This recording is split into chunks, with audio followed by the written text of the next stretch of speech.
Bonjour à tous, ici c'est Serge Kakinimbe du www.jctune.com et bienvenue sur mon canal YouTube public, le JCTune TV.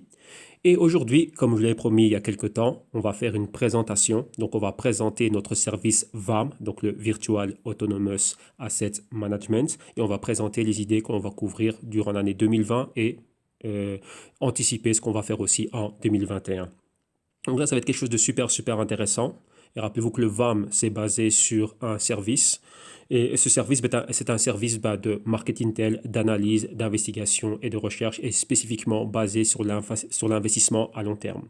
Donc ici, on a généré une idée, et l'idée porte un thème. Et le thème de l'idée, c'est investir dans l'infrastructure Bitcoin. Et donc là, on va présenter cela, mais en même temps, on va apporter un petit cas d'étude. Pourquoi réellement est-ce que nos rapports VAM, ce service réellement, tiens, c'est enrichissant, ça apporte de la valeur aux particuliers. Donc là, c'est spécifiquement dédié et ça vise spécifiquement et c'est axé pour les particuliers. Donc vraiment leur donner vraiment les outils nécessaires pour continuer en même temps à s'informer, s'éduquer et réellement les mettre sur les bons rails. Donc réellement pouvoir faire les choses de manière correcte. Donc là, sans plus tarder, on y va. Mais un mot réellement clairement sur quel est réellement le leitmotiv et le slogan et le thème principal du Jesse Twim. Notre mission, c'est quoi? C'est être la source et le terminal d'intelligence pour tous. Quand on dit tous, c'est quoi? C'est réellement donner des choses aux particuliers auxquelles les particuliers n'ont pas accès. Vous voyez, c'est pas tout le monde qui a 25 000 euros ou 20 000 euros pour acheter un terminal Bloomberg, commencer à avoir plein de souscriptions, acheter des rapports de recherche qui coûte de l'argent, c'est super cher. Donc, tout simplement, à Bloomberg News, c'est 1000 euros l'année. Des rapports de recherche, ça va de 300 à 5000 euros. Tout ça, ce sont tous les outils, comment dirais-je, auxquels ont accès les professionnels. Le particulier, maintenant, lorsqu'il veut commencer à investir, lorsqu'il veut commencer à faire des choses, il pense que la gratuité que l'on a à travers Google, YouTube et tout ça, c'est suffisant. La réponse est non.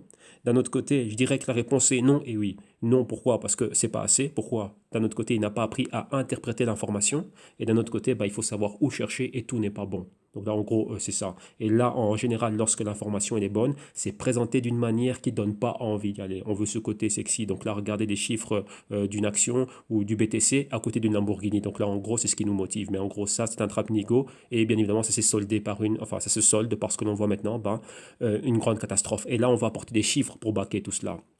Donc là, je vous invite aussi à aller sur le canal public, regarder ce qu'on a en archive et on avait déjà fait pas mal de présentations et rappelez-vous, j'aime bien baquer les présentations par des chiffres, par des études qui sont faites et provenant d'organismes et institutions qui sont là, qui recueillent les données et qui les mettent en avant. Donc ce n'est pas juste moi qui viens et qui invente ce que j'ai envie d'inventer, les choses sont baquées par des chiffres. Donc en gros, c'est ça. Donc maintenant, on poursuit. Et on y va. Décortiquons d'abord la chose. Comme je dis, on va apporter une présentation pour introduire réellement le pourquoi, du comment du service, mais d'abord regardons un problème général que l'on voit encore maintenant. Donc le problème, c'est quoi? Pour le particulier principalement. Donc l'investisseur amateur, comprenez par là le particulier, donc là, les investisseurs amateurs tentent de compenser la baisse des rendements en entrant dans des marchés risqués qu'ils ne connaissent pas et ne comprennent pas entièrement. Prenons le Bitcoin. Bitcoin est monté. On ne comprend pas spécifiquement c'est quoi. Demander à quelqu'un, c'est quoi la blockchain, c'est quoi le ci, le ça. Non, j'ai entendu que c'était cool. J'ai vu dans Crypto YouTube que c'était cool. J'ai vu dans Crypto Twitter que c'était cool. J'ai entendu que c'est passé de 10 dollars à 20 000 dollars. Je veux être dedans. Point. Mais maintenant, je suis rentré au mauvais moment. Donc, ça aussi, on va le décortiquer un peu plus loin. Je suis rentré aux 20 000. Maintenant, ça a chuté. C'est bas. Qu'est-ce que je fais? Ah tiens, maintenant, Binance me donne accès à de l'effet de levier. Ils me disent que tiens, ça va me permettre de faire ci, ça, de maximiser mes gains avec peu. Ça m'intéresse et je suis dedans aussi. Mais la question, suis-je formé? Suis-je éduqué? Ai-je l'expérience nécessaire pour opérer avec ce genre de produit? Est-ce que je comprends réellement ce genre de produit? Et est-ce que je comprends d'abord qu'est-ce que je suis en train de faire? Donc c'est ça la question clé. Donc, on reprend, ce genre de produit, c'est quoi? Et ce genre de pari à haut risque, rappelez-vous, ce sont des paris que vous êtes en train de faire. Donc là, vous pariez que ça va monter, vous pariez que ça va baisser. Et ce genre de paris à haut risque apparaissent partout dans le monde. Donc là, maintenant, voilà, c'est généralisé. Tout le monde sait exactement ce que c'est que Binance et tout le monde peut opérer. Les progrès de la technologie, y compris l'informatique à grande vitesse, peut également alimenter le trading spéculatif. Donc là, on sait bien que si on reste dans les cryptos, 90% du trading, des opérations, même pas 90% de ce qui se passe dans tout ce qui est Bitcoin, c'est spéculatif. Et 10%, on va dire, le véritable cas d'utilité du Bitcoin étant un moyen d'échange. Pour le moment, c'est pas encore ça. Donc là, est-ce que je peux aller au supermarché, payer mes courses avec le BTC? Est-ce que je peux faire ci, ça avec le BTC, mais des véritables activités économiques? Donc payer pour des biens et des services, c'est pas ça qui est mis en avant. C'est moins de 10% et le reste, plus de 90%, c'est dominé par le trading spéculatif. Et donc là, voilà en gros ce que tente de faire l'investisseur amateur. Donc, et dans le pire des cas, les retombées pourraient être des défauts individuels de masse qui nuisent au secteur financier, selon Rowley Heimer du Boston College.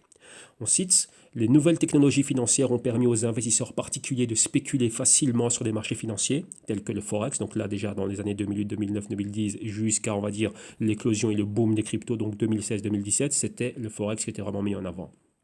Et les produits structurés et les crypto-monnaies, a déclaré M. Heimer, professeur adjoint de finance à la Carroll School of Management, qui étudie les décisions financières des particuliers. Donc là, rappelez-vous, hein, comme je dis, bon, il y a des choses qui sont super intéressantes lorsqu'on voit ces études et les comportements des particuliers vis-à-vis des marchés financiers et des produits structurés et des produits qu'ils ne connaissent pas ou qu'ils ne maîtrisent pas totalement, notamment le Bitcoin.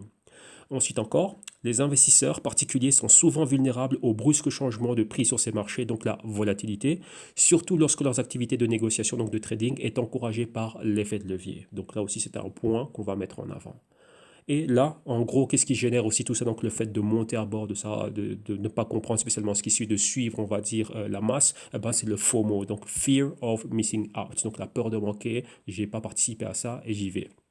Donc, le FOMO est toujours un piège. Donc là, en plus de tout ce que l'on a vu, donc rappelez-vous déjà dans un premier temps, j'étais au marché au comptant. Ça s'est pas bien passé. Je suis rentré à un mauvais point. Donc si ça s'est bien passé pour vous, tant mieux. Mais celui pour qui ça ne s'est pas bien passé, la grande majorité sont rentrés au mauvais moment. Marché bear market, pratiquement on a perdu moins 50, moins 60 et ensuite on cherchait le prochain Bitcoin, donc on était dans les altcoins qui ne sont pas récupérés. Donc là c'est un gros problème et donc voilà où on en est. Donc après cela je tente de récupérer, je passe aux produits dérivés, là non plus je ne comprends pas ce qui est en train de se passer.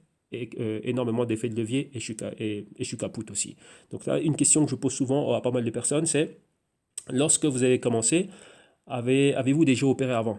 Donc quand je dis opérer, ça peut être trader ou investir. Donc spéculer ou investir. Donc dans le gold, dans des actions ou quoi que ce soit. La réponse est souvent non. Et d'entrée de jeu, on commence avec Binance et boum, on a 125x d'effet de levier. Donc là, ça fait beaucoup. Donc là, à votre avis, l'issue, ça peut être quoi? Donc là, je vous laisse répondre à cette question par vous-même. Maintenant, regardons un peu quelques faits d'actualité. Qu'est-ce qui s'est passé dernièrement? Et une compagnie qu'on a couvert en interne dont on a parlé. On a fait un spécial Bitcoin, un spécial focus Bitcoin et Tesla samedi dernier. Et donc là ici, on va mettre ça en avant. Donc là parce que Tesla aussi c'est pas mal. Hein. C'est aussi on a comparé sur crypto Twitter et crypto YouTube à la violente montée du BTC comme vous voyez à l'écran. Donc Tesla est un parfait exemple. Il y a un flux de particuliers trop avide, c'est certain. Il y a eu une ruée énorme de nouveaux investisseurs qui ont acheté l'action de Tesla à plus de 700 dollars via Robinhood. C'est une application de trading. Donc lors de la dernière journée, et c'était le lundi 3 février lorsqu'on a commencé à voir cette montée. Donc regardez bien le timing. Lorsque les particuliers sont en train de rentrer, c'est toujours lorsque quelque chose commence à devenir hot et lorsque c'est déjà super haut. Donc là, c'est déjà en territoire de surévaluation. Donc on voit que, et ça c'était compté, donc il y a 12 000 comptes Robinhood ont acheté l'action de Tesla pour la première fois le lundi 3 février. Donc c'est une stock mania, donc là-bas, tiens, c'est la Tesla mania. Les systèmes de trading électronique aiment interagir avec ce flux au détail. Donc là, avec ce flux de trading, il y a beaucoup d'activités aussi de trading algorithmique, en plus des particuliers qui étaient en train d'acheter. Le volume de négociation en dollars de l'action de Tesla lundi dernier a été un record pour une action individuelle. Donc ce fut le triple de ce que Apple a négocié. Donc là, les trades d'actions d'Apple en termes de volume lors de la même session. Sachant que Tesla est 10% vente, ça fait 10% de la taille d'Apple. Qu'est-ce que ça veut dire? Tesla, c'est une market cap de 140 milliards de dollars et Apple, c'est 1,4 trilliard de dollars, donc 1400 milliards. Et donc Tesla a réussi à battre ce volume. Donc imaginez-vous, c'était quoi? Donc c'était vraiment ce qu'on appelle une Tesla mania. Maintenant, comme on voit à l'écran, décortiquons un peu ces points. On parle toujours que le particulier rentre ici, et donc là, il achète le BTC, c'est le BTC au 20 000, ça chute. Là, le BTC est proche des 15 000, donc dernièrement, l'année dernière, on a vu ça en juin-juillet, enfin, au mois de juin, et BTC chute.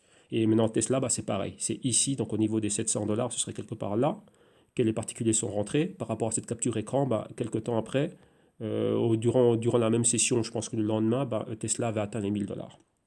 Maintenant, on a vu que Tesla est redescendu sous les 800, donc on est entre les 700, on a touché les 720, 730, donc on est dans ces régions-là. Donc là, maintenant, le marché se maintient encore en lévitation, mais il y a un gros risque d'aller bien plus bas. Donc c'est quelque chose qu'on a déterminé en interne. Petit indice que je vous donne, selon pas mal d'analystes de Wall Street et pas mal de personnes, avant la montée fulgurante de Tesla, lorsque Tesla était ici super bas, donc dans la zone des 200 dollars, on donnait à Tesla une évaluation de 440 dollars par action, suivant, on va dire, des métriques fondamentales. Donc c'est-à-dire quoi? Vente de véhicules et comment ils allaient progresser dans X temps. l'instant. Mais vous voyez qu'ils n'ont pas tenu compte des fondamentaux, enfin l'action n'a pas tenu compte des fondamentaux. Il y a eu des choses qui se sont passées et directement ça a shooté pour toucher les 1000 $. Donc maintenant, à votre avis, qu'est-ce qui se passe maintenant si on revient à la valeur intrinsèque ou qu'on plonge en sous-évaluation, ça peut donner quoi pour toutes ces personnes qui ont acheté Tesla au 700, enfin au-delà des 700 $? Et c'est exactement la même chose pour les personnes qui ont acheté de BTC dans la zone des 20 000 $ ou qui ont acheté BTC dernièrement au niveau des 15 000 $. Rappelez-vous, après crypto Twitter et tout le monde, on reprend le fameux slogan To the Moon. Et donc là, encore une fois, on est mal nanti. Donc la question est la suivante. Comment se fait-il que le particulier tombe toujours dans ces pièges et qu'il est toujours le dernier à arriver à table? Donc rappelez-vous, comme on dit, premier arrivé, premier servi. Donc là, si on parle de cela, premier arrivé, c'est celui qui serait là. Mais vous voyez qu'après, il faut attendre le temps que les choses fonctionnent. Ou du moins, lorsque les choses sont en zone de sous-évaluation, là, on peut faire des coups. Donc là, c'est stratégiquement parlant, c'est bien plus intelligent. Donc maintenant, la clé, ce serait quoi? Tiens, comment ça se fait-il qu'au particulier, il lui manque cela? Pourquoi? Parce qu'il est, comment dirais-je, son driver principal.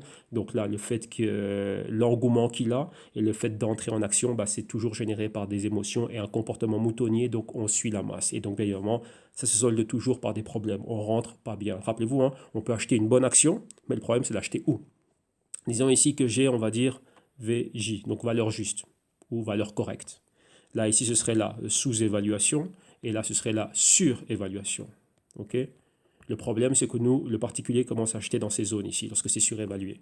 Donc là, s'il aurait acheté une valeur correcte, tiens, si les choses se passent bien, dans X temps, vu l'ambiance et l'environnement économique, tiens, l'action, le vent en poupe, ça peut monter. Mais lorsque les choses se passent mal, il peut se passer que ça chute. Mais ce sera encore mieux. Qu'est-ce qui sera encore mieux? D'attendre qu'on ait une bonne action, donc un bon business en territoire de sous-évaluation et monter dedans. Et ensuite, une fois que l'économie et tout ça, on va dire que les planètes sont alignées, on peut profiter de cela. Donc en gros, c'est quoi? Il faut penser différemment. Et donc là aussi, une certaine expérience, une certaine discipline qui doit être instaurée.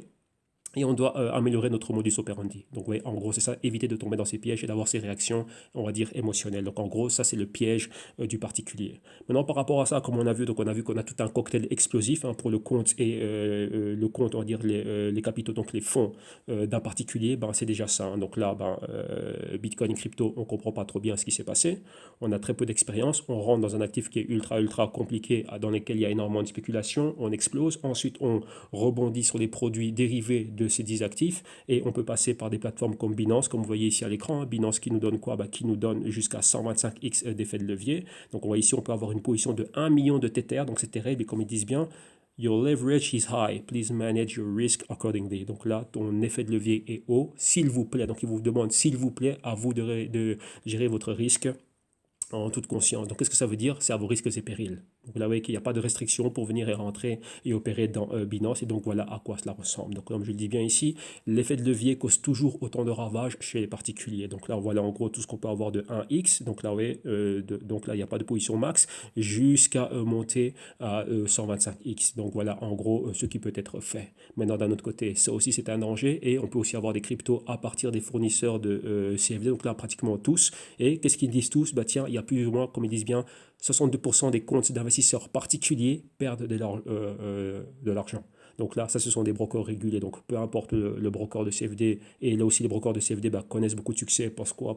Parce qu'il y a des cryptos comment dirais-je, ils fournissent, enfin, ils offrent le trading de crypto. Donc là, que ce soit broker CFD ou produits dérivés sur Binance ou Bitfinex ou BitMEX ou quoi que ce soit, le particulier est en péril. Rappelez-vous, on parle bien de particulier ici. On n'a pas parlé d'investisseurs avisés, sophistiqués ou accrédités qui savent ce qu'ils sont en train de faire, du moins qui ont le risque sous contrôle, mais qui ne vont pas exploser. Pour eux, ce sont des business qui sont mis en avant et le particulier, il opère sur fonds propres. Donc c'est très très très important de savoir ça. Donc lorsque vous explosez, c'est vous qui explosez, ce n'est pas votre business. Donc là on voit qu'il y a toujours pas mal de problèmes. Et rappelez-vous, Binance ne vous a jamais fait passer un examen entre parenthèses, même s'il le faisait, ça sert à quoi personnellement, vu que c'est votre responsabilité. Donc voilà en gros quels sont les problèmes que l'on rencontre toujours et ça continue. Et avec cela, qu'est-ce qui vient? On a parlé pas mal des slogans. Donc, slogan de oui, crypto Lambo, crypto Ferrari, tout ce que vous voulez et tout ce qui va avec maintenant. Ouais, des traders de crypto, regardez le style de vie et tout ce qui va avec. Tout ça, c'est du pipeau, ça n'a jamais fonctionné. Maintenant, on va regarder les choses clairement. Qu'est-ce qu'on voit ici? On voit comment est-ce que le overtrading heurte, on va dire, les retours. Donc là, c'est quoi? Mes retours sur investissement. Et comme je vous dis, on va baquer les choses par des études. Il y en a encore pas mal qui vont arriver. Donc on fera des vidéos ultérieures où on va apporter ces éléments en incluant les cryptos. Ici, une étude qui a été faite qui va de 96 à 2015. On dirait, bah, tiens, mais il n'y avait pas de crypto en 96-2015. Rappelez-vous, on fait une chose, hein, que l'on traite des cryptos, que l'on traite du pétrole ou que l'on traite des coquillages, on fait du trading. Et donc, on est là aussi. Donc là, on regarde exactement ce qui se passe au niveau des particuliers. Et les études qui ont été faites sur 20 ans, on voit que les retours de ceux qui font du overtrading, donc là, comprenez par là du day trading, donc tenter de faire beaucoup d'opérations, prendre de l'effet de levier ou quoi que ce soit, et bon, on voit que ça a toujours heurté, ça a heurté les retours. Donc, on voit que pendant ce temps, durant la même période, le stock market a eu un retour entre 8% en moyenne. Donc là, sur toute cette période de temps. Donc le max du stock market, quand on fait la moyenne, c'est 12% et le plus bas, c'est 8%. Donc ça, c'est les données les plus basses que l'on a pris. Donc depuis là, en 20 ans, donc de 96 à 2015, stock market a eu un retour de 8,2%. Les bons, un bon retour, le gold, un retour moyen de 5,2. Rappelez-vous, c'est une moyenne, hein, sur toutes ces périodes. Ça peut être des années à la hausse et des années à la baisse, mais quand on fait la moyenne sur 20 ans, voilà ce que ça donnait jusqu'en 2015. Et regardez en gros ici, le compte des particuliers, ce qu'ils ont eu comme retour. Donc là, combien exactement? On va effacer comme ça, on le voit clairement, 2,1%. Et comme on l'explique bien, 2,1%, ça ne vous permet pas de battre l'inflation. Une chose que beaucoup de personnes ne comprennent pas, pourquoi il y a ces activités d'investissement. En gros, c'est ça, c'est pour combattre l'inflation. Pourquoi? Parce que le cash, l'argent que l'on a, dollars, euros, n'importe quelle monnaie fiat, de par la création de ce système, ça perd de la valeur. Donc ce n'est pas un bon stock de valeur. Voilà pourquoi il y a des choses comme le gold, les bons et le stock market. On dit bien stock, store of value, donc stock de valeur. En gros, c'est ça. Donc on va mettre nos fonds, pour le particulier, ce serait son épargne, dans le stock market ou dans un stock de valeur pour maintenir le pouvoir d'achat. Et en gros, c'est quoi? C'est combattre l'inflation. Donc, avec en moyenne 2,1%, et on voit que l'inflation aux États-Unis s'est maintenue dans une zone, dans un rayon de 1,75 à 2%, même par moment 3, on voit que les retours que l'on a ne nous permettent pas de battre l'inflation. Et vous voyez que dans la zone euro, on est à 1,4% d'inflation. En gros, c'est quoi? Le particulier, dans un premier temps, n'était pas censé trader. Donc là, si on remonte dans le temps, j'ai bien dit trader, je n'ai pas dit investir, il y a une différence entre les deux. Donc là, si on remonte dans le temps, et il fut un temps où on avait des taux d'intérêt qui étaient super hauts. Donc taux d'intérêt, c'est mon compte d'épargne, je pouvais avoir du 10%, du 15%, etc. Donc même à un moment donné, c'était super haut, mais très peu. Hein. Juste après l'abandon du patron Or, on a pu monter au-delà des 20%. C'est-à-dire que je pouvais laisser 10 000 euros en banque et j'avais 20% ou 25% dessus. Je pouvais laisser 10 000 euros en banque et en fin d'année, j'avais exactement quoi? 10%, ça me fait exactement 11 000, desquels je peux décompter, on va dire, l'inflation. Notons que l'inflation est de 2%, tiens, je pouvais faire de 8% par année.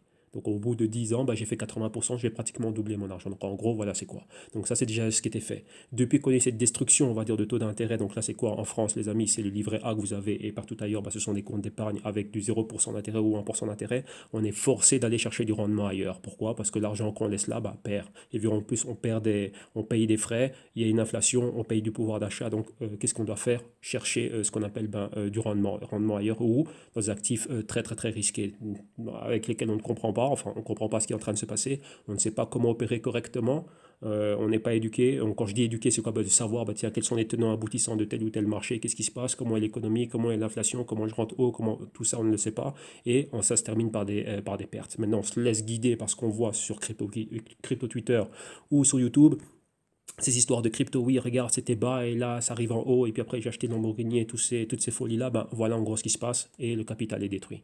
Donc, ce sont les gros problèmes. Et d'un autre côté, on dit non, faut pas investir à long terme parce que tu vas avoir 1 million lorsque tu auras des cheveux gris comme Warren Buffett. Moi, je vais acheter ma Lambo dans 2 mois. Donc, c'est quoi le résultat? C'est le day trading et tout ça. Donc, là, voilà les programmes que l'on a par rapport à tout cela. Mais jusqu'à présent, on n'a jamais vu quelqu'un qui a pu réellement être là, maintenir la consistance. On peut avoir un bon coup, et tiens, un jour, 2 jours, 3 jours, mais rappelez-vous, hein, c'est une consistance qui est basée à l'année et sur X temps. On n'a pas vu ça. On n'a pas vu de carrière faite sur base de ce genre de choses. Ça n'existe pas. Et là, on va le démontrer encore une fois ici.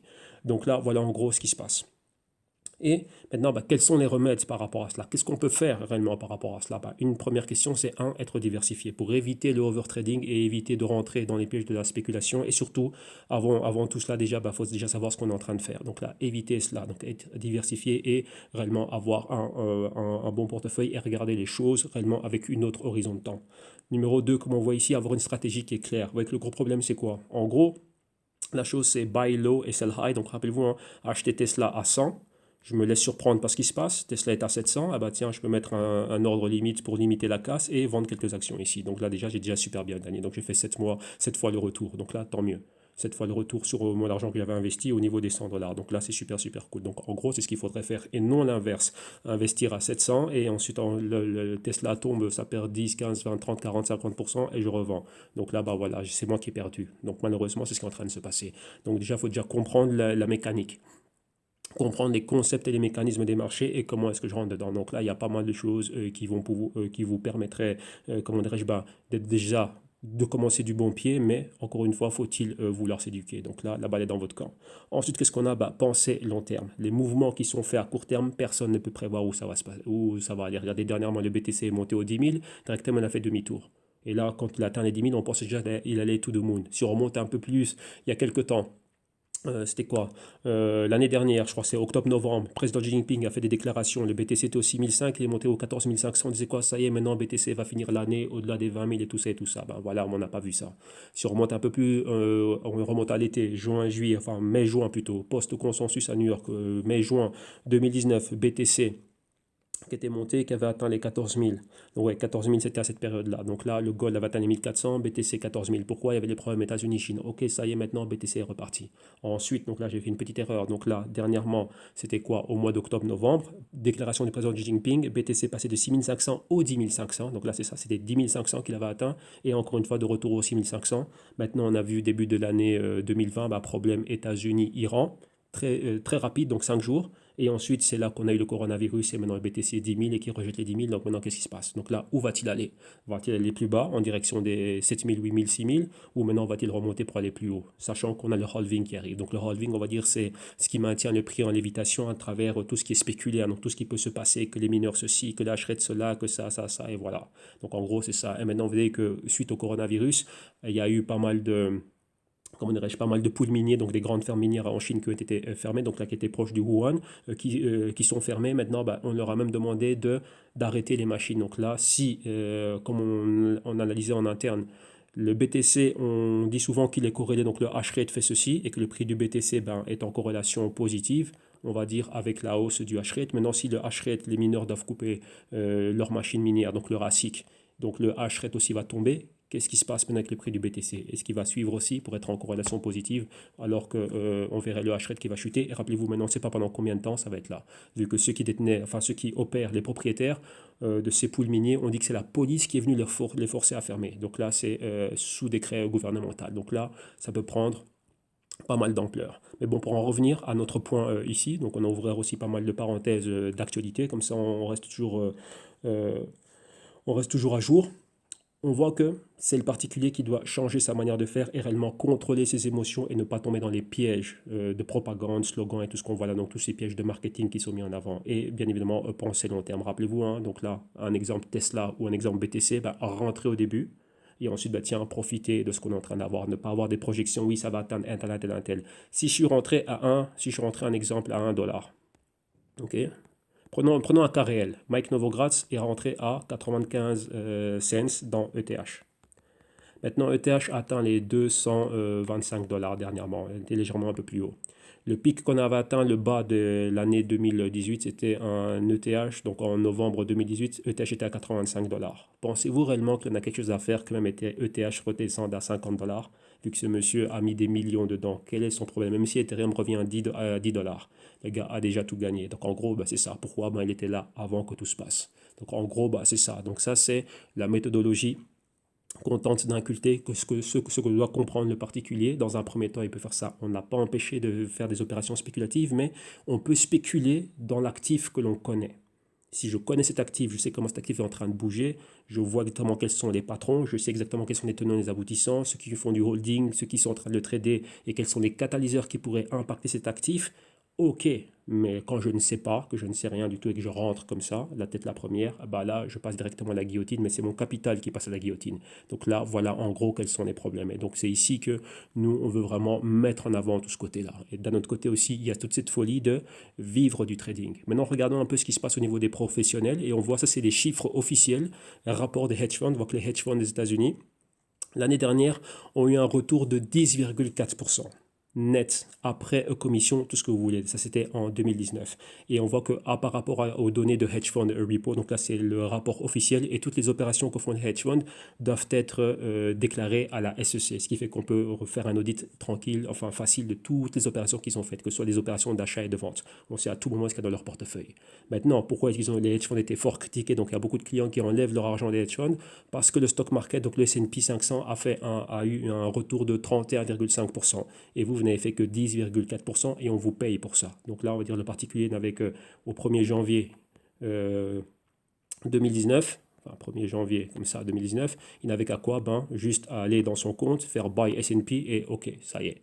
Et bien évidemment, après une forte période de baisse, bon, c'est là, il y avait une méga opportunité d'achat fin 2018 et lui acheter fin 2018 ou début 2019 et il serait bien. Donc avec un plus 31%. Et pourquoi payer un hedge fund manager qui lui m'a rapporté que 10,4% et dans la plupart des cas, ils prennent 20%.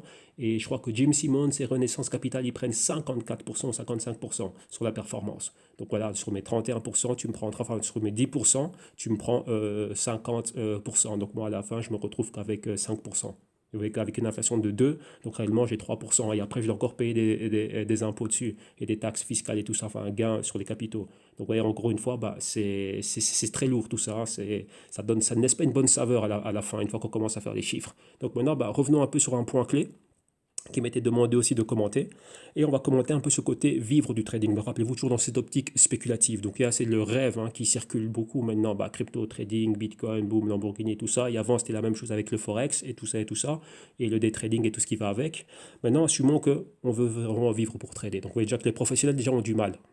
Il va me dire, oui, mais c'est juste 2019. Il y a même des données qui remontent un peu plus loin et on voit que les hedge funds, réellement, bon, hedge funds, bien évidemment, c'est bien plus de capitaux, mais en gros, lorsqu'on est en train de faire du trading spéculatif, c'est ce qu'on veut émuler. Donc, être haussier, être baissier, pouvoir shorter, si ça, ça. Donc, en gros, ben voilà, mettons-nous dans, on va dire, dans la peau des professionnels et eux-mêmes c'est compliqué pour eux depuis 2009 avec les politiques des banques centrales qui fait que les marchés se sont maintenus super haussiers, donc il n'y avait pas grand chose à faire comme trade, juste acheter et se maintenir. Bien évidemment, c'est facile à dire maintenant, mais maintenant, bah, tiens, on sait que les banques centrales tiens, peuvent impacter cela. Donc rappelez-vous, lorsqu'on comprend les tenants et les aboutissants, on peut améliorer et ajuster sa stratégie. Donc c'est ça aussi, on ne sait pas de quoi demain est fait, mais lorsqu'il y a des choses qui impactent les marchés, ben, on ajuste et on voit ce qui fonctionne et quand ça fonctionne, on renforce cela. Mais bien évidemment, là, vous voyez qu'il y a une autre pensée à long terme, mais on serait bien mieux. Donc maintenant, bah, vu qu'on a un élément en plus, on sait quoi faire maintenant pour les années 2021, 2022, 2023. Vu qu'on ne sait pas si ça va se répéter, mais là déjà ça a fonctionné maintenant. Maintenant, revenons sur ce point. Ce côté, bah tiens, trading spéculatif, maintenant il y a Binance et là tout le monde peut y avoir accès, j'ai de l'effet de levier, donc là voilà. Maintenant, est-ce que je peux réellement vivre de cela? Et bien évidemment que je sois bon et que je gagne. Donc assumons que pour vivre décemment, vous avez besoin de 3000 euros net par mois. Donc c'est ce dont j'ai besoin, payer votre loyer, tout ça, toutes les choses dont vous avez besoin, vous soigner, vous divertir et tout ça. Donc pourriez-vous le faire avec un compte de 10 000 euros? Pourquoi 10 000 euros? On s'est rendu compte que 10 000 euros, déjà aux États-Unis, c'était un chiffre clé. Pourquoi? Parce que c'était en moyenne ce qu'une personne pouvait avoir épargné. On vit bien en moyenne. Vous pouvez avoir plus d'épargne, moins d'épargne. Mais on a dit, même le chiffre, je pense que c'était 12 000. Il fut un temps. Maintenant, il faut voir les chiffres s'ils sont actualisés. Mais évidemment, avec le changement euro-dollar, on va prendre 10 000 euros. C'est un chiffre rond. C'est quelque chose qui est simple, facile. On peut y aller. Et si vous remarquez bien, la plupart des plateformes, surtout au niveau des CFD, ce qu'on faisait souvent, c'est quoi? C'était donner aux clients toujours un compte de 10 000 euros. Vous n'avez jamais posé pourquoi donner 10 000 euros comme ça, comment dirais-je, au niveau du compte démo, parce que c'est réellement la somme moyenne que pouvait mettre un client lorsqu'il venait ouvrir son compte en argent réel. Donc là, en gros, c'est ça, c'est une partie de son épargne. Donc là, c'est un chiffre moyen. Donc ouais, c'est pas pensé, c'est pas comme ça, c'est pas juste quelque chose qui est tombé du ciel. Non, c'est quelque chose de spécifique. On savait très bien ce qu'on faisait à cette période-là. Donc, imaginez-vous que vous avez 10 000 euros. Et après avoir suivi un super cours de day trading, dire voilà, ça y est, maintenant je suis prêt, j'ai 10 000 euros, je vais pouvoir acheter ma Lamborghini et aller vivre en Côte d'Azur, à la Côte d'Azur. Donc, avec vos 10 000 euros, vous devriez avoir un rendement de minimum 60% par mois avec votre trading. Rappelez-vous que 10 000 euros, c'est ce qui vous permet de vous asseoir à la table. Donc 10 000 euros, ça me permet d'avoir accès au marché. Je prends du levier par rapport à ça, ou même sans levier, mais je dois dégager 6 000 euros bruts. Ça, c'est un point clé. Donc, pour dégager 6 000 euros bruts de 10 000, je dois faire 60% par mois. Rappelez-vous, on parle de vivre de cela. Vu que ça aussi, c'est quelque chose qu'on m'avait posé comme question. Bah, tiens, Serge, est-ce que ça, c'est possible parce qu'on a vu ça, ça et ça. Bah, donc, on va y répondre. On a des chiffres. Donc là, on a 10 000 euros.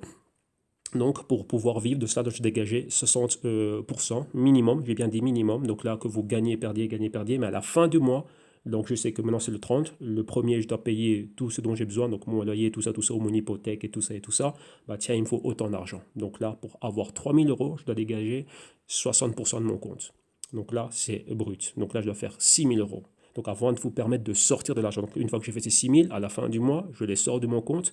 24-48 heures après, ça arrive dans mon compte courant et je peux faire mes opérations. Donc avant de vous permettre enfin plutôt de vous permettre de sortir de l'argent chaque mois en guise de salaire et bien évidemment payer les taxes et fiscalités correspondantes, etc.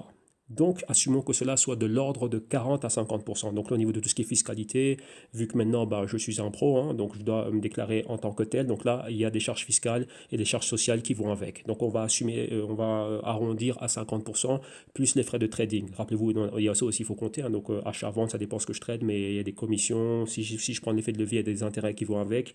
Et les commissions de frais de trading, on va arrondir pour faire simple et nous éviter d'aller dans les décimales. On va arrondir à 50%. Donc, si j'ai généré 6 000, rappelez-vous, c'est 60% de mon compte de 10 000, ça fait 6 000. On enlève tout ça, donc là, frais de trading et tout ce que je dois au niveau de la fiscalité. Donc, moi, en net, j'ai 3 000 euros.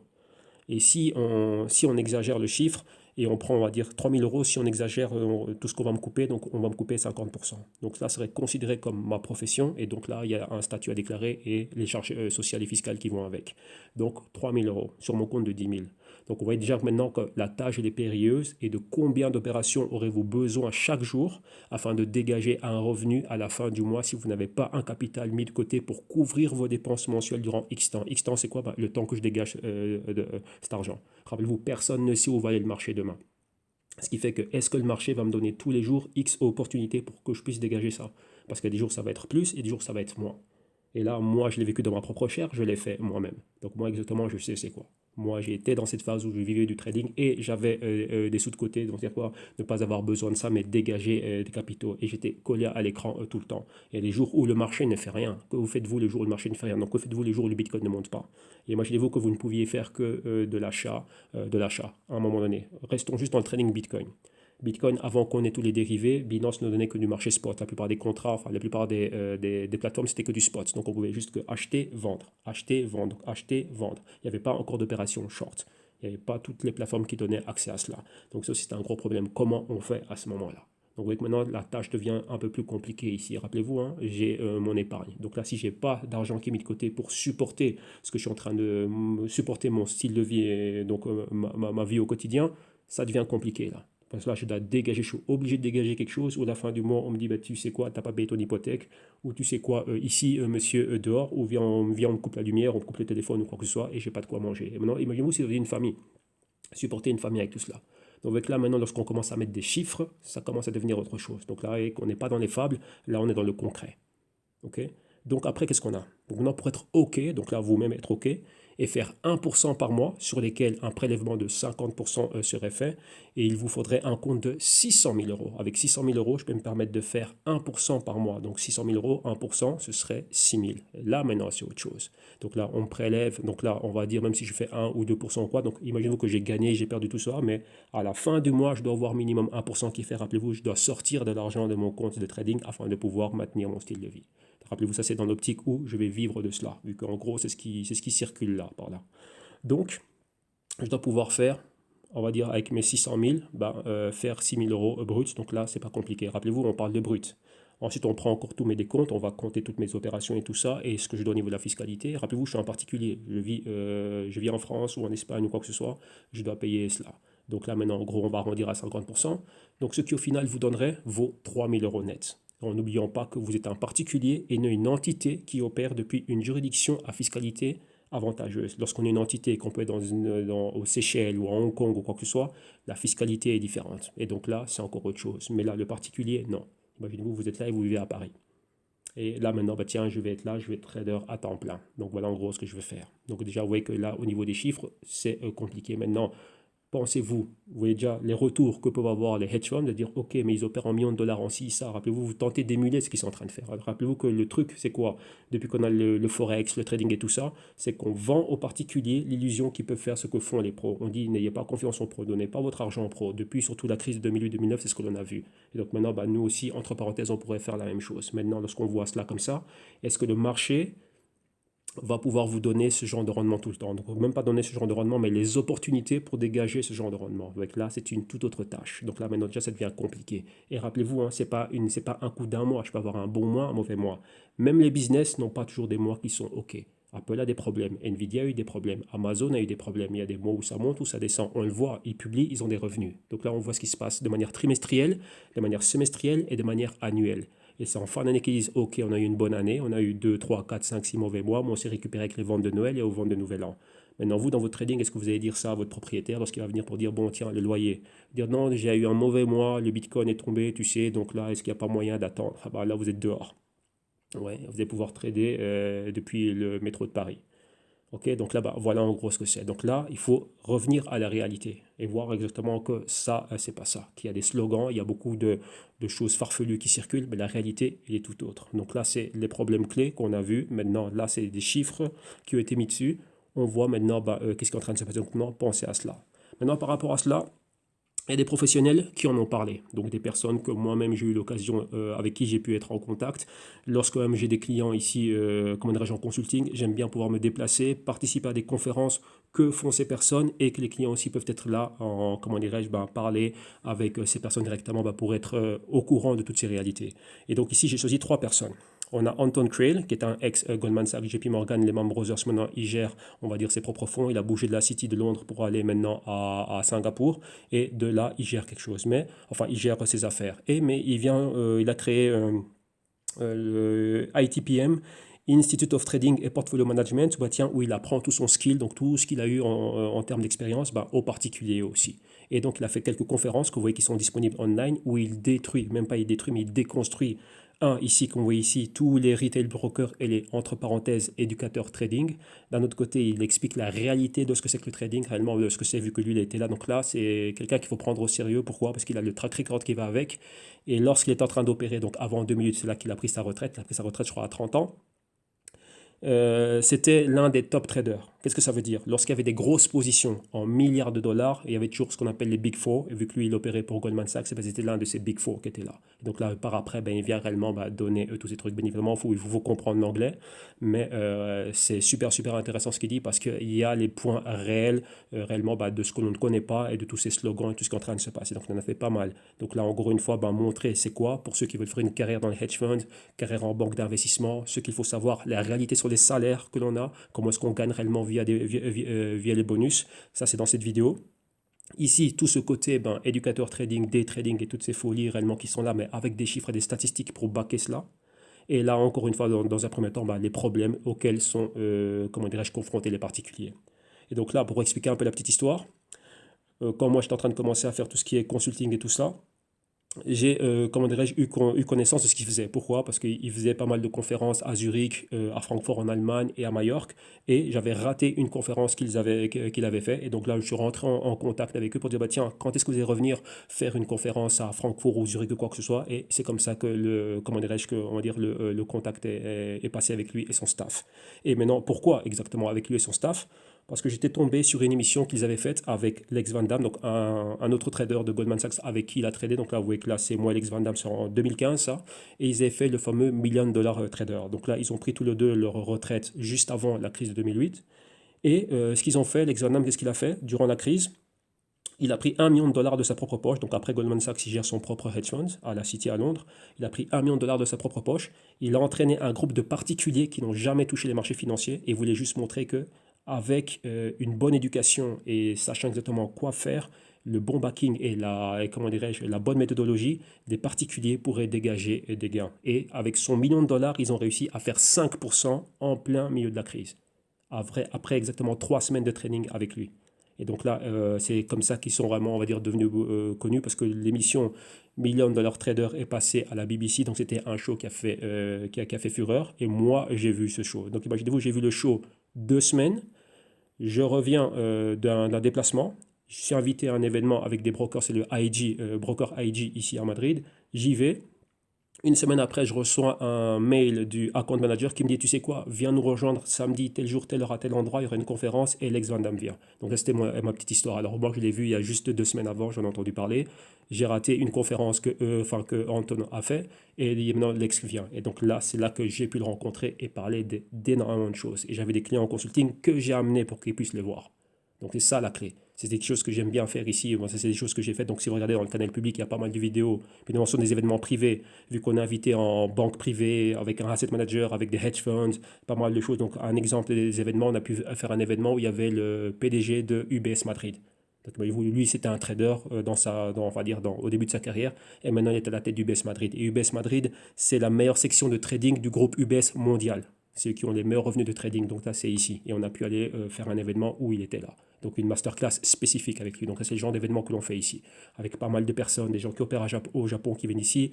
Ça aussi c'était à Madrid, on a Howard Marks qui est venu de Oak Tree Capital, pardon, donc un personnage très très très intéressant au niveau du monde des investissements. Et aussi, bah, il parle de tout cela, des problèmes que peuvent avoir les particuliers, ne pas comprendre les cycles, de choisir les mauvaises unités de temps, de rentrer, de tenter de faire tout et n'importe quoi, de mal acheter, d'acheter buy et sell low, alors qu'il doit faire le contraire, buy low et sell high, et pas mal de choses pareilles. Donc il a écrit un excellent livre, c'est Mastering the Market Cycle, et donc là, très très important pour comprendre les cycles de marché et tout cela. Mais bien loin pour vous montrer les problèmes qu'ont les particuliers, comment c'est exploité, comment on vend du rêve aux particuliers et comment les particuliers, avec les statistiques, c'est toujours soldé par des pertes.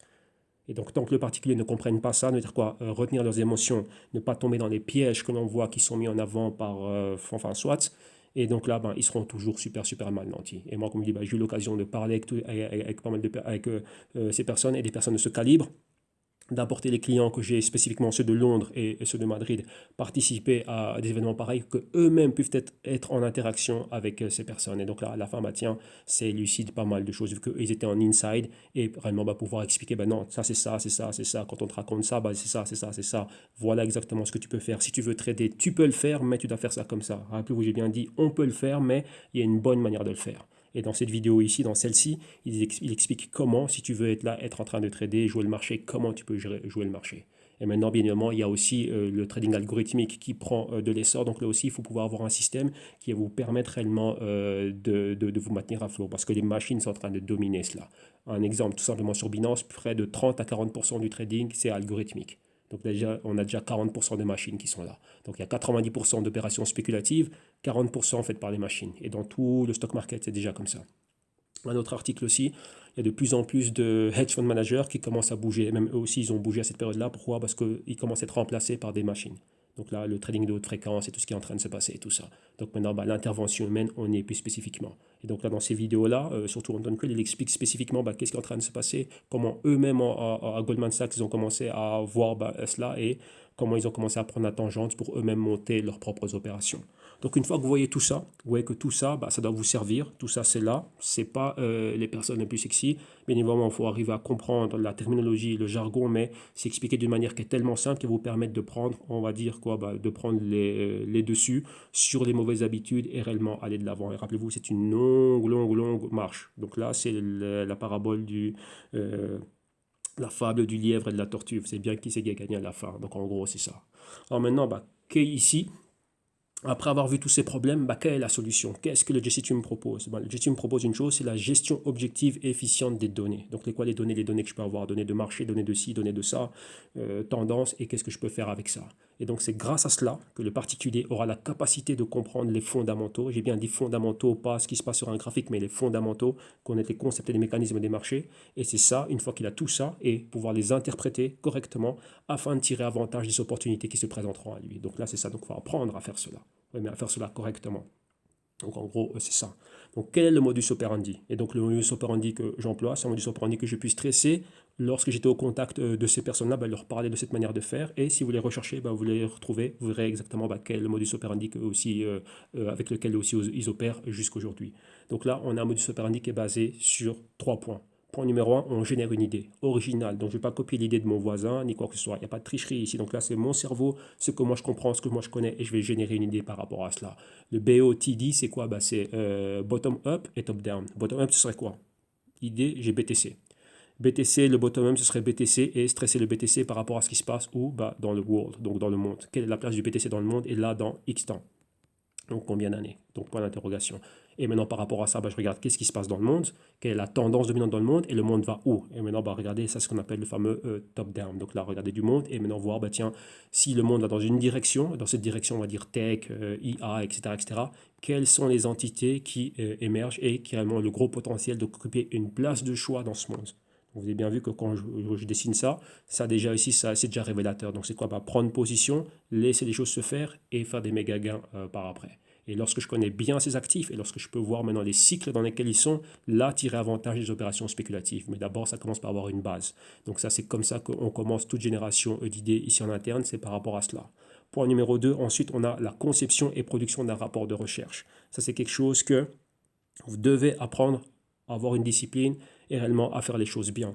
Moi, tout ce que je suis en train de faire, donc là, avec ceux qui sont en interne au JCTUM, qu'on fait des rapports trimestriels, donc nos VAM, nos Global Blockchain Research, et bien évidemment encore nos émissions quotidiennes. Et comme je dis bien, c'est pour vous montrer la discipline que vous devez avoir. Lorsque vous investissez, vous voulez trader ou quoi que ce soit, c'est du sérieux. Vous devez avoir un suivi là. Vous êtes là tous les jours. Pas aujourd'hui je suis fatigué, demain ceci, demain cela. Non, pourquoi? Parce que le jour où tu es fatigué, le jour où tu n'es pas là, ton portefeuille perd moins 25% ou ta position perd moins 25%. C'est ta responsabilité, c'est tes fonds.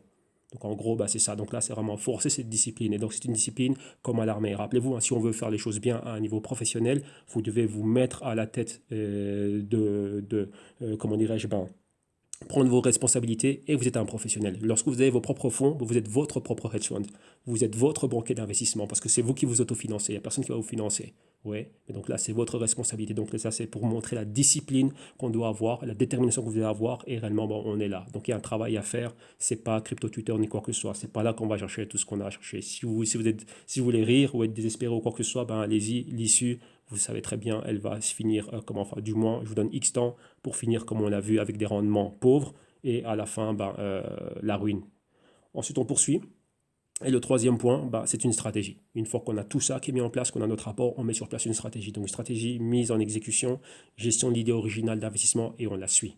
Et tout cela, c'est fait à travers des rapports, mais qui sont simples à digérer pour tout le monde. Moi, j'aime la simplicité, les trucs compliqués, si ça, qui montent à gauche, à droite. Non. Pourquoi? Parce que je dois déjà me casser la tête. Il faut déjà se casser la tête à générer une idée, à voir tout ce qu'on a à voir les tendances, voir si ça, et en plus, avoir des choses qui sont compliquées. Ici, on sait bien qu'on s'adresse à des personnes qui sont en train de commencer, donc on facilite les choses, mais il y a un mécanisme, il y a une façon de faire. Et une fois qu'on a compris le truc, qu'on a compris le système, après, ça devient un jeu et ça devient super, super amusant. Et c'est un jeu dans lequel, on peut être récompensé. Mais c'est la même chose qu'en agriculture.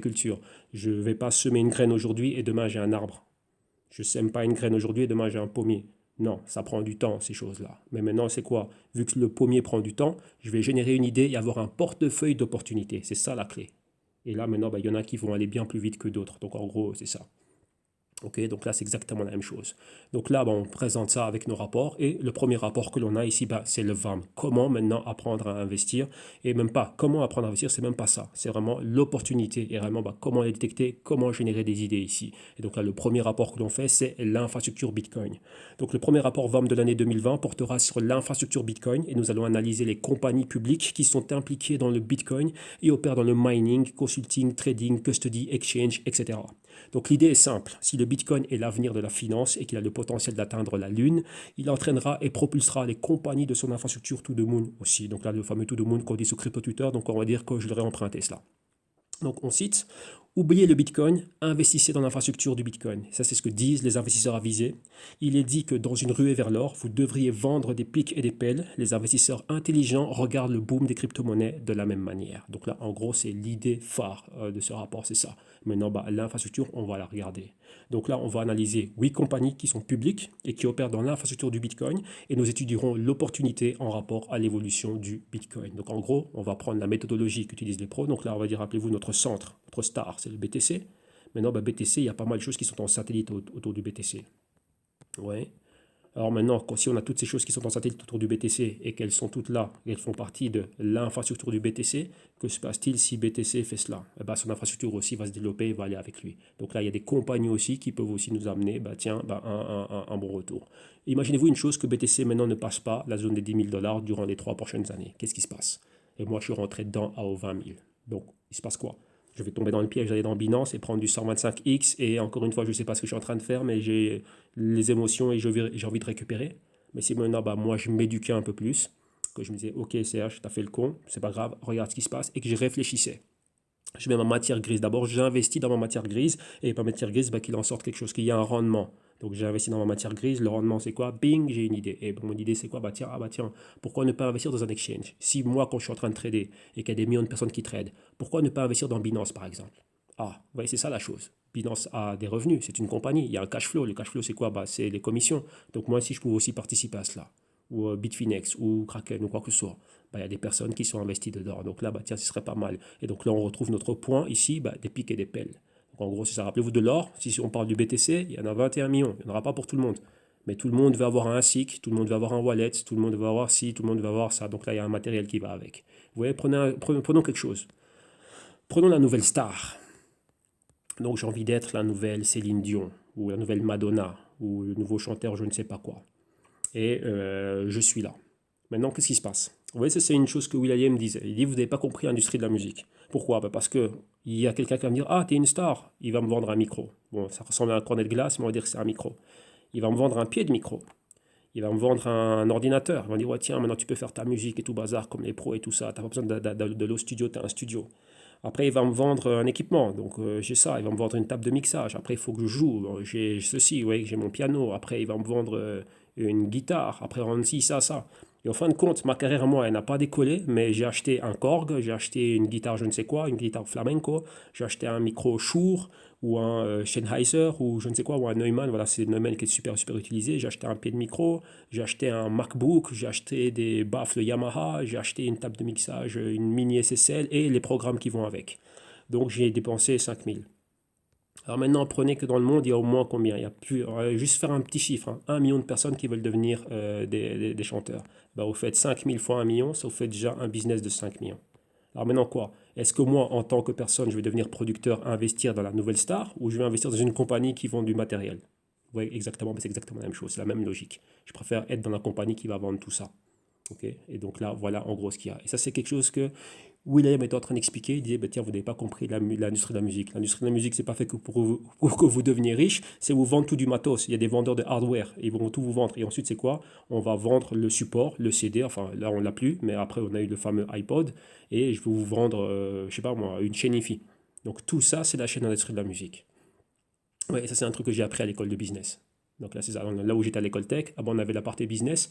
Et dans notre partie business, eh ben, on avait différents chefs de file qui venaient. On a eu des directeurs artistiques de maisons de disques. Ben, ici, ils sont venus nous expliquer cela. Après, on nous expliquait comment ça se passe au cinéma, comment ça se passe dans les jeux vidéo, comment ça se passe dans la tech, et si, ça.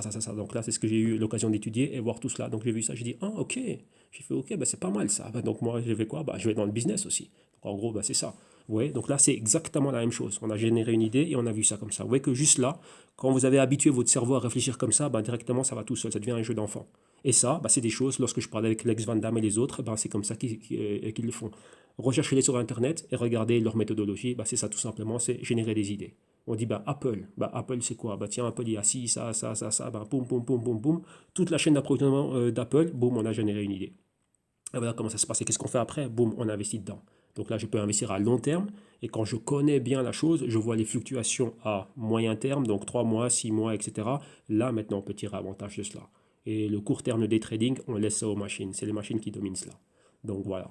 Maintenant, lorsqu'on parle de l'infrastructure Bitcoin, bah, voilà ce qu'on voit dans l'infrastructure Bitcoin. Vous voyez qu'il y a beaucoup de choses. Vous voyez qu'il y a pas mal de compagnies. Vous voyez, tout ça, c'est la Bitcoin infrastructure.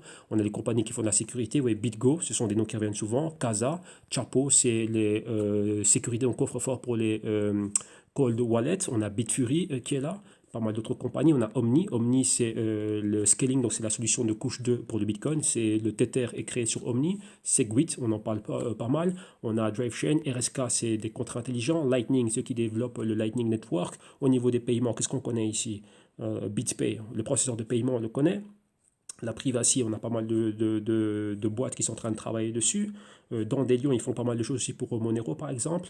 On a quoi au niveau de l'adoption? Bon, on a Peur, ce Bitrefill et pas mal de compagnies comme ça. Voilà, ici, on a Bakkt, on a le CME, on connaît les contrats futurs du CME. On a quoi encore? On a Bitcoin Investment Trust, ça c'est les Grayscale. Vous voyez, toutes ces compagnies-là, bah, imaginez-vous investir dedans. Voilà, Paxful qui font des stablecoins. Donc en gros, bah, c'est ça. Donc en gros, c'est ça, imaginez-vous qu'on peut investir dessus. Voilà un exemple Bakkt. Il y a la compagnie ICE, elle est disponible. Elle est là, boum, on peut venir et investir dans la compagnie. Bien évidemment, ils créent pas mal de produits, mais ICE, les propriétaires du BACT, ben, c'est à eux qu'appartient le New York Stock Exchange. Donc vous vous dites, ben, tiens, toutes les compagnies qui traitent au New York Stock Exchange, elles doivent payer des commissions, ainsi, ça. Alors pourquoi ne pas investir dedans et moi aussi profiter de ce cash flow? Ouais, le CME Group à Chicago, c'est eux qui bah, ils font pas mal de contrats futurs et tout ça et tout ça. Alors là, pourquoi pas me mettre dedans? Donc des contrats futurs et des options. Il y a des commissions qui sont générées. Bah, pourquoi pas investir dedans? Vous voyez donc là, vous voyez qu'on ouvre notre spectre, comment dirais-je, bah, de pensée. On voit plus loin et on se dit ah ok, il commence à y avoir pas mal de choses qui sont au-delà du BTC. Si le BTC est utilisé, tout ça ici, ça va monter. On va dire monter, c'est quoi? Il y aura des applications par rapport à tout ça. Après, c'est une compétition. Vous voyez qu'ils sont pleins dans chacune de ces catégories. Maintenant, bah, c'est investir dans le bon cheval, celui qui est le plus à même d'aller de l'avant. Si on prend le marché du smartphone, par exemple, il y a plusieurs compétiteurs. Il y a Apple, il y a Samsung, il y a Huawei, il y a Xiaomi, il y a ZTE, il y a LG, il y a tout ce que vous voulez. Mais il y a des compagnies qui sont là. Ils vendent des smartphones. Qu'est-ce que je dois surveiller après? Bah, les volumes de vente d'un tel, un tel, un tel, c'est qui le numéro 1, c'est qui le numéro 2, c'est qui le numéro 3. Et ils sont en compétition, bah pourquoi? Bah pour l'argent des particuliers, en faisant quoi? Bah du marketing. Donc tout simplement, bah c'est ça, vous voyez que là, c'est aller de l'avant. Si on continue comme ça et qu'on regarde encore une fois un autre point, bah vous voyez qu'il y a pas mal de choses. Donc imaginez-vous au niveau des wallets sécurisés, bah investir dans ces compagnies-là. Les exchanges, comme on en parlait, bah Kraken, Bitfinex, tout ça. BTC.com, là c'est déjà fermé ça. L'exchange du frère de Charlie Lee. Ouais, je crois que c'est avant 2016-2017, enfin soit, mais vous voyez l'idée, voilà, Coinbase, Circle par exemple, BitPay est investi dedans dans les processeurs de paiement, les services financiers, être dedans, et le mining, Bitmain, Bitfury et d'autres entités. Ben, en gros, tout ça, c'est l'instruction, tout ça, c'est ce qui entoure le BTC. Donc là, je peux avoir ma star, donc imaginez-vous, ben, sur 100% de ce que j'ai, je dis, bah, tiens, moi j'ai envie de mettre, je sais pas moi, 40% dans le BTC et mettre 60% dans le reste de la structure. Enfin, soit, ça c'est libre à vous. Mais vous voyez, en même temps, il y a pas mal de choses qui sont en train de se faire. Pourquoi ici bah, profiter du cash flow et du grand boom que ça va donner. Si le Bitcoin et la blockchain, c'est ce grand boom, ici, il y a pas mal de personnes aussi qui vont faire, comment dirais-je, ça va faire mouche pour tout ce monde-là. Donc voilà en gros l'idée que moi je voulais partager avec vous. Et en gros c'est quoi? Bah, quel est le scénario parfait pour nous? Donc le scénario parfait c'est lorsqu'on a, rappelez-vous, donc si on veut acheter, rappelez-vous, qu'est-ce qu'on a vu?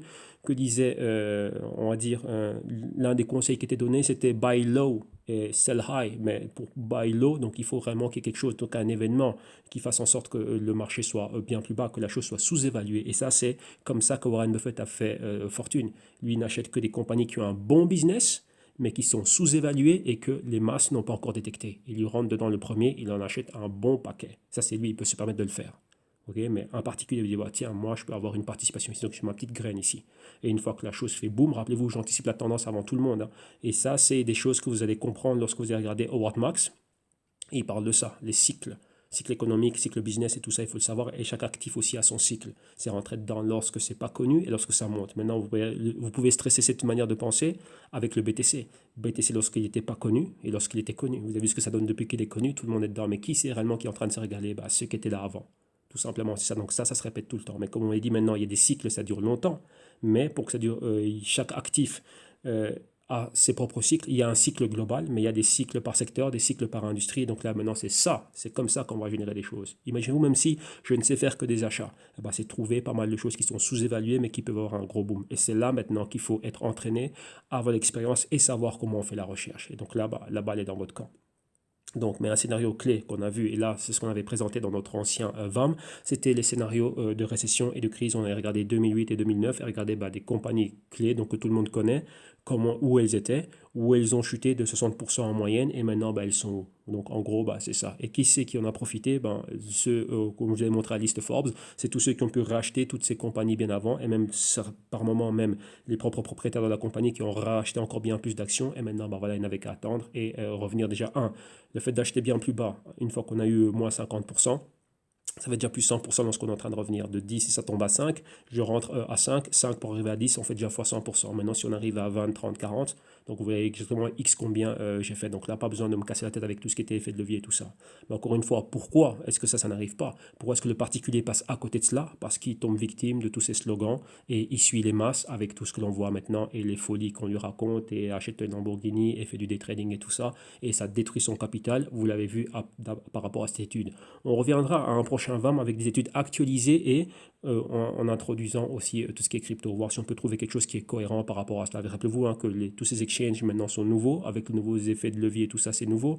Donc on ne va pas avoir des données qui portent sur une longue période. Mais déjà maintenant, rien qu'avec les CFD, on voit que depuis 2008-2009, c'est catastrophique. Donc ça va être pareil aussi malgré toute l'éducation que l'on a entre parenthèses, toutes les écoles de trading qui sont là à gauche à droite. Donc voilà. Donc ça, c'est ce qu'on peut constater. Donc nous, on veut tirer avantage de cela. Donc là, si on a une récession, un bear market ou quoi que ce soit, c'est l'occasion pour nous de rentrer dans les bons business. Si on a l'aptitude de savoir shorter, bah tiens, on peut shorter. Ceux qui ne savent pas le faire, attendre. Rappelez-vous, acheter bas, revendre haut. Et donc en gros, ce serait quoi? Bah, ce serait faire les soldes. Donc il y a pas mal de compagnies qui sont sous-évaluées et c'est là qu'on a envie d'être. Rappelez-vous, elle est sous-évaluée en termes de prix. Donc nous, on fait une affaire et en même temps, c'est un bon business. On ne va pas acheter quelque chose qui est sous-évalué, mais ce n'est pas un bon business. Un bon business ne va pas décoller demain. Pourquoi ces business vont redécoller lorsqu'il y aura un prochain cycle business? Donc là, imaginez-vous 2000-2001, le marché a fait ça. Donc 99, le marché a fait ça. 2000-2001, 2002-2003, le marché s'est récupéré. 2008, boum. Donc 2009, on est revenu plus ou moins dans les mêmes zones. Et maintenant, 2020, on est largement au-dessus. Ouais, donc en gros, c'est quoi? Tiens, ce sont ces points-là. Maintenant, vous voyez que là, il y a toute cette patience. Attendez, rappelez-vous, comme je l'ai dit, il y a des cycles dans les secteurs. Donc, il y a des ondulations comme cela, et c'est là qu'on vient tirer avantage de cela. Donc, il y a des choses à faire dans les mini-cycles, il y a des choses à faire dans les grands cycles, mais là, c'est à vous d'avoir l'intelligence de marché et d'être éduqué pour arriver à décortiquer cela, générer vos idées originales et profiter de ce qui a à profiter. Mais ça demande du travail. Nous, maintenant, comment on aide, nous, avec le VAM? On a un processus qui est clé, processus qui est basé en quelques étapes. Donc là, on génère l'idée, on a la thèse, l'opportunité. Ensuite, on fait les analyses fondamentales, techniques, quantitatives et tout cela, mais rappelez-vous de manière simple afin que tout le monde puisse le comprendre, parce que là, je pense à qui, tiens, une personne de 60 ans qui va pouvoir comprendre, un jeune qui est là qui va pouvoir le comprendre. On n'a pas besoin d'être un économiste, d'être un pro financier, d'être un Lex Van Damme ou quoi que ce soit, vous allez pouvoir le comprendre. Bien évidemment, ça demande aussi, comment dirais-je, quelque chose de votre part. On ne va pas baisser cela au niveau gigi gaga gougou. Non, c'est à vous aussi à pouvoir être là, travailler et vous mettre à un certain niveau. Donc là, c'est un prérequis aussi. Et d'un autre côté, encore on a quoi? On termine par faire le money, le risk management, donner comment dirais-je, donner un modèle. On n'est pas là pour gérer vos finances ni quoi que ce soit, c'est à vous. Nous, on présente l'idée, on voit la thèse, on dit tiens, ça, il y a quelque chose à faire, ensuite c'est à vous. Oui, même tout simplement juste au niveau éducatif, c'est bien. Pourquoi? Parce que ce sont des choses que l'on fait en live, en conditions de marché et on voit cela. Comment est-ce qu'on peut tirer avantage de cela? C'est ce qu'on appelle générer du alpha. Avec l'information que l'on a, on arrive à générer des idées et bien évidemment, rappelez-vous, c'est rentrer avant tout le monde. Oui. Premier arrivé, premier servi. En gros, c'est ça. Et c'est comme ça qu'on contrôle l'offre. Donc l'offre, elle est ici, la demande, elle est là. Lorsqu'il y a énormément de demandes, on va dire ça accompagne le prix, boum, ça va monter. Nous, on est rentré dedans lorsque la chose valait $1. Et lorsqu'il y a beaucoup de demandes qui viennent, nous, on contrôle là. Donc, c'est-à-dire qu'on a 80% de l'offre, imaginez-vous, qui est là, et qu'il y a 20% seulement qui est flottante. Mais qu'on arrive à avoir ne fût-ce qu'un tout petit pourcent ou 0,00 quelque chose. Lorsque c'est de $1 et lorsque ça monte et que ça arrive à $50, là, on est super content. Mais c'est le voir avant les autres. Et là, ce sont ces thèmes que vous entendrez très souvent sortant de la bouche des personnes comme les Howard Marks, Warren Buffett et tout ça. Donc, il faut comprendre ce qu'ils sont en train de faire. Et jusqu'aujourd'hui, ça fonctionne encore, mais il faut trouver cela. Mais c'est le temps de trouver cela qui est compliqué. Donc là, passer moins de temps sur Twitter et YouTube et passer beaucoup plus de temps. Enfin, sur YouTube, oui, pour regarder des choses intelligentes comme on avance, ça oui. Et regarder des choses intelligentes qui vont vous éduquer, oui. Mais passer moins de temps dans des choses farfelues et qui sont là pour faire rêver. OK? Donc voilà. Et ensuite, on parle d'un horizon de temps. Rappelez-vous, si vous avez remarqué quelque chose, on ne parle pas de forecast. Ouais, ça va valoir X, Y, Z. On ne sait pas ce que ça vaudra. Tout ce qu'on sait, c'est qu'il y a une tendance et qu'on parle de sous-évaluation et de surévaluation. Ouais. Donc là, c'est quoi en gros? Sous sa valeur intrinsèque. Nous, c'est ce qui nous intéresse, la sous-évaluation. Ensuite, si je rentrais bas et que $1 c'était sous-évalué et que la valeur juste c'est $3, j'ai déjà fait x2, x3. Okay, dans mon argent. Donc moi, c'est tout ce qui compte. Peu importe où ça va aller, le but du jeu, c'est de rentrer bas. On ne sait pas jusqu'où le marché va monter, vu qu'après, il y a l'euphorie et tout ça. Personne ne savait que le BTC allait aller jusqu'aux 20 000. Ouais. Comme personne ne sait personne ne sait où il va aller demain. On n'en sait rien. Il y a des thèses, des théories qui sont là. Tout ce que je sais, c'est que je vais être du bon côté du trade. C'est tout ce qui m'intéresse. C'est quoi le trade? Échanger mon fiat contre le BTC. Et lorsque j'ai envie de sortir, échanger mon BTC contre du fiat. Mais bien évidemment, si je suis rentré à 10 000, par exemple, que je sorte à 30 000. Point. C'est tout ce qui m'intéresse, moi. Donc là, il n'y a pas de forecast, ouais, ça vaudra autant en 2025, j'en sais rien du tout. Tout ce que je sais, c'est qu'il y a une tendance et que cet actif, il est compétitif, il a un avantage par rapport aux autres, il y a un bon management et on va le propulser de l'avant. Voilà. Et bien évidemment, après, le rapport est publié en tant que service payant pour les clients. Maintenant, quelques questions, vu que ma présentation est finie. Qui a accès à ce rapport? La réponse est toute simple, tout le monde a accès à ce rapport. Que contient le rapport? La description, on va aller voir au slide suivant. Et on a déjà vu un peu au slide précédent, quand le rapport sera disponible, le rapport infrastructure BTC est disponible maintenant et on publie un rapport chaque semaine. Donc là, sur une période de 1 mois, donc on publie un rapport chaque week-end. Pourquoi? Vu qu'on parle de compagnie, les compagnies ferment samedi, dimanche, ce qui fait que ça nous permet de mettre à jour, on va dire, tout ce qui est graphique et de l'avant. On ne veut pas faire un rapport de 10 heures, une vidéo de 10 heures comme ça, non, on fait le rapport en phase et ça nous donne bien évidemment le temps, vous aussi, de digérer l'information. Et bien évidemment, nous aussi, il y a d'autres services comment dirais-je, en intra-semaine, il y a d'autres plans, les autres solutions et d'autres services qu'on met sur pied. Et donc là, on espace ça de manière bien cool et on a tout un mois, donc février, même si ça prend beaucoup plus de temps, mais le rapport va toujours être délivré. Ça fait quoi, 2, 3, 4 ans qu'on en fait cela et il n'a jamais eu de problème. Enfin, VAM, on l'a rajouté, mais on n'a jamais eu de problème à livrer ce qu'on met en avant dans le menu. Donc en gros, c'est ça, c'est le sérieux de la boîte. Ensuite, question suivante, comment sera diffusé le rapport? On a le format MP4, donc une vidéo que vous pouvez avoir en téléchargement, le MP3 à télécharger et le PDF. Donc à la fin du mois, on republie le PDF. Vu que l'information, bien évidemment, elle vient d'autres langues, on doit le récupérer, le traduire et remettre du sens dans les phrases pour ne pas dénaturer le côté technique des phrases et être sûr que ensuite vous avez un PDF qui est correct, bien évidemment. Donc là, c'est tout ce travail qu'il faut faire. Donc là, passer main de vérification, même parfois lorsqu'on est en train de le faire, on voit qu'il y a des erreurs grammaticales, orthographiques ou quoi que ce soit, vu qu'on sait de la IA pour pouvoir traduire le tout. Et enfin, on fait en sorte de revenir en arrière, recorriger le tout et publier un PDF qui est cool et vous recevez le lien pour pouvoir télécharger le tout. Donc là, voilà en gros ce qui est fait. Donc ça, ce sont tous les médiums à travers lesquels on diffuse le rapport une fois que le rapport est fait. Et donc là, ça arrive une fois, comme dirait chaque semaine, tiens, les liens vous sont envoyés dès que le rapport est publié. Donc là, dans le mois de la publication du rapport. Là, l'adresse pour vous procurer le tout, c'est au www.institume.com. Vous aurez des liens en description de vidéo. Question numéro 6, combien coûte le rapport et y a-t-il des formules? Le rapport, rappelez-vous, la clé, c'est que ce soit accessible à tout le monde. Et donc là, c'est 54,95. Donc là, le prix n'a pas changé. Donc là, vous pouvez déjà voir ça sur la page internet. Il y a aussi les rapports de l'année dernière qui sont disponibles. Donc là, c'est cela. Et il y a le pack, on va dire, de l'offre à l'année. Donc là, 4 rapports pour exactement 174,95. Donc là, voilà en gros ce qui est fait. Donc là, c'est les rapports pour l'année 2020. Il y a encore d'autres packs, je pense, qui sont faits pour acheter les packs de l'année 2020 et ceux de l'année précédente. Donc je pense que pour l'année 2019, il y a un pack spécifique pour 2019. Donc là, je vais acheter le double pack. Donc là, en gros, voilà ce qui est fait. Et maintenant, la question, pourquoi dois-je me procurer ce rapport? C'est un complément idéal à vos analyses et c'est une source d'information et continuer à s'éduquer et voir réellement comment c'est fait. Vu qu'on regarde les choses, les bilans, mais vraiment d'une manière simple et spécifique et des choses spécifiques que l'on regarde et vous aussi vous apprenez en regardant, tiens, il y a ça, ça, ça, ça, ça. Et une fois que vous avez le modus operandi, vous avez le système, vous pouvez appliquer ça à tout ce que vous voulez. Donc en gros, c'est ça. Et c'est mettre en pratique tout ce qui est fait. Maintenant, comme on le disait à la question numéro 2, exactement que contient le rapport, voilà le point. Donc le point numéro 1, rappelez-vous, on commence par une thèse. Donc la Mastar, BTC, c'est quoi BTC? Ça peut être quoi BTC? Donc un exemple ici, on parle de American Express. Et vous voyez, tiens, pourquoi est-ce qu'il faudrait avoir American Express? Pourquoi holder American Express sur du long terme? Pour rappelez-vous, rentrer maintenant parce que ça peut être quelque chose de grand demain. Donc on a le point. Une fois qu'on a un point clé avec un actif, la star, ensuite il faut développer ça. Qu'est-ce qu'on peut développer? Quels sont les éléments qu'a fait American Express? Qu'est-ce qu'ils ont vu? Comment ils vont impacter le monde de demain au niveau de la tech? Qu'est-ce qu'ils ont de révolutionnaire? Ensuite, est-ce que c'est faisable? Est-ce que c'est plausible? Est-ce que c'est réaliste cette vision? Tiens, ok. Si on voit réellement qu'il y a une thèse solide et un bon développement, on y est. Donc tout ça, c'est ça. Et ensuite, on va regarder, tiens, la performance. Parce que c'est ça, on parle de quelque chose qui est là, mais est-ce que c'est viable? Est-ce que cette compagnie a une bonne situation financière? Est-ce qu'ils ont les ressources? Est-ce qu'ils peuvent avoir accès aux ressources réellement pour financer leurs ambitions et leur place par rapport à cela? Qu'est-ce qui se passe maintenant s'il y a une crise, s'il y a ci, ça? Est-ce qu'ils vont pouvoir continuer à avoir du financement? Comment est? Quelle a été leur performance? Donc toutes ces questions, on les regarde.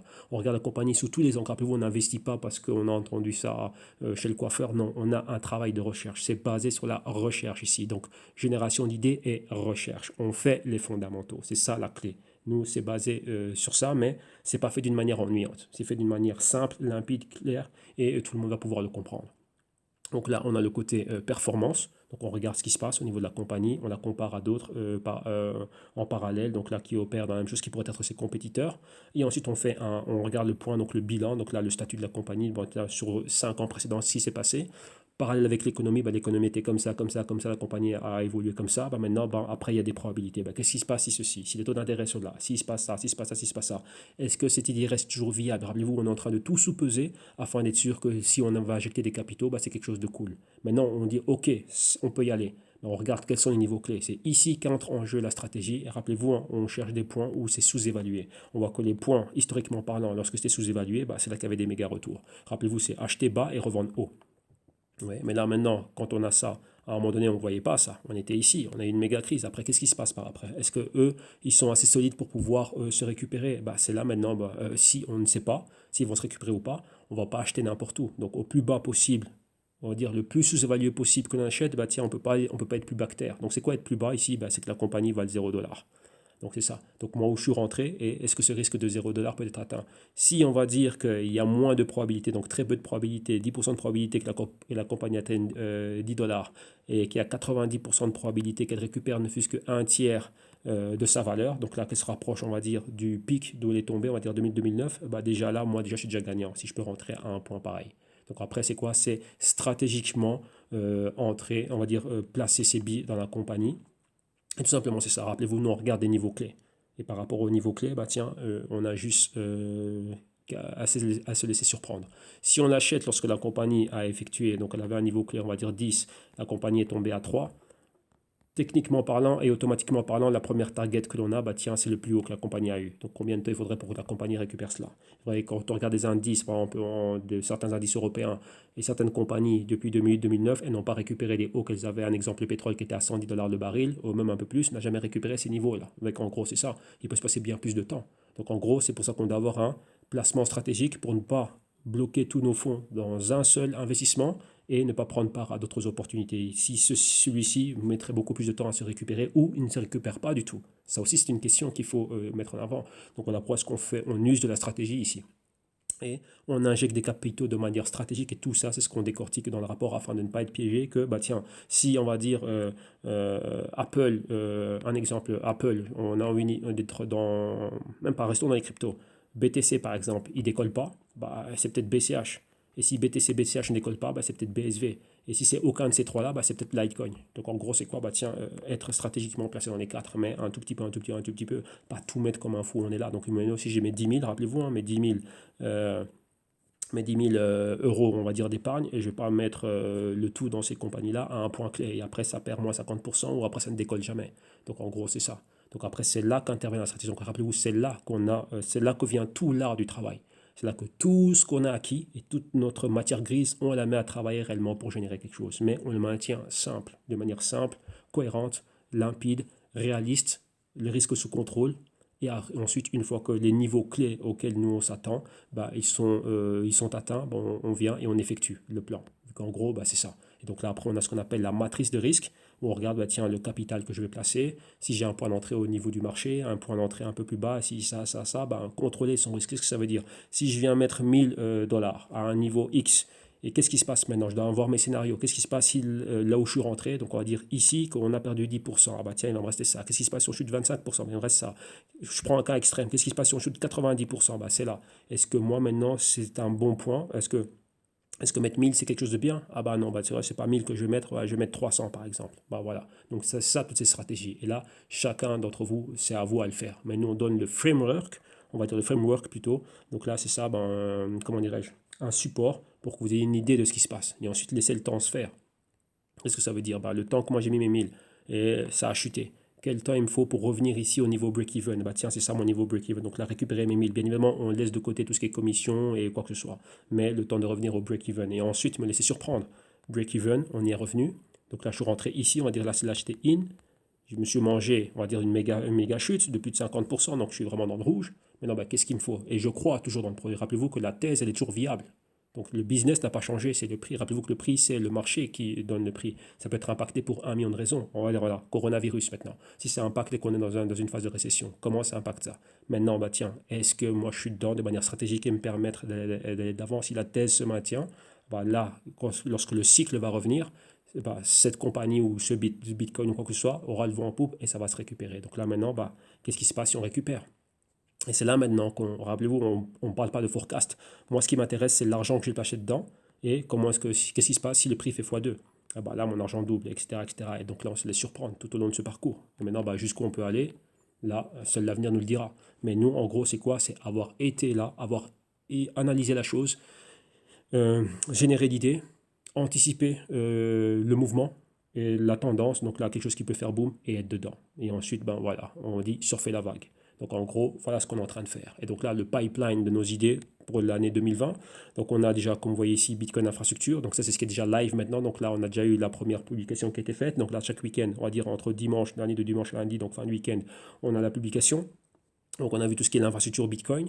Et ensuite on a encore des idées qui ont été générées, donc plateforme, smart contract, donc là Ethereum et ses compétiteurs et différentes applications dans lesquelles on pourrait voir que tiens là ça peut faire un gros boom. Rappelez-vous, hein, c'est crypto et les compagnies aussi qui vont y participer.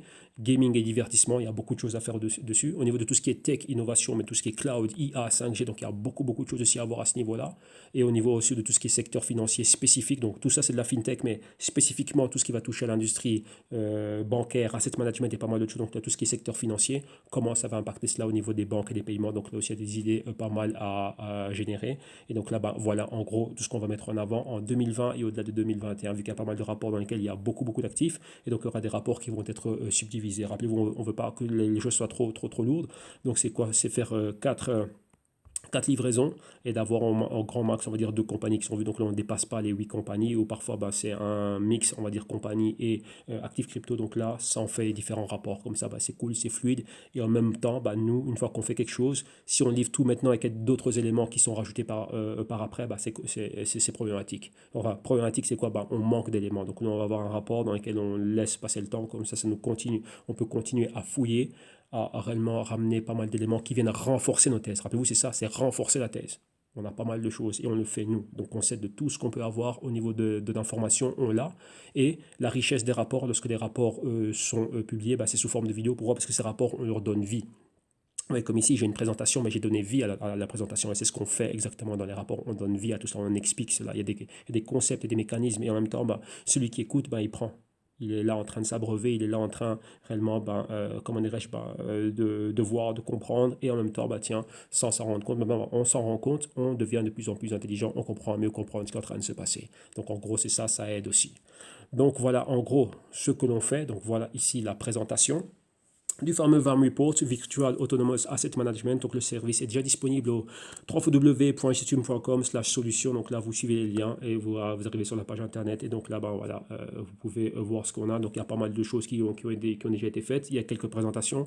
Venez sur le site, découvrez le site, voyez tout ce qu'il y a à faire. Il y a encore d'autres services qui arriveront, mais on a réellement un menu qui, je pense, à ce niveau-ci est super bien étoffé. Et donc là, qui va pouvoir aider pas mal de personnes.